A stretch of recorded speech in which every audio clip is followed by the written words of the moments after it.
冰箱是家里最重要的电器之一，但你有注意过它的内部卫生吗？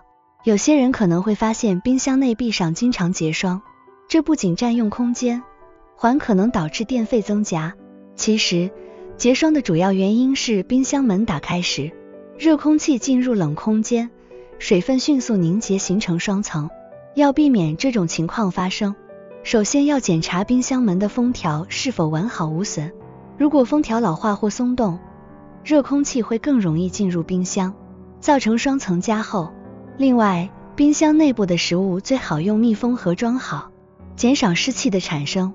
如果霜层已经很厚，可以把冰箱调至最低温，等霜层松动后小心刮除，切勿用硬物敲打，以免损坏内壁。保持冰箱的清洁和正常运作，不仅能延长使用寿命，还能确保食物的新鲜和卫生。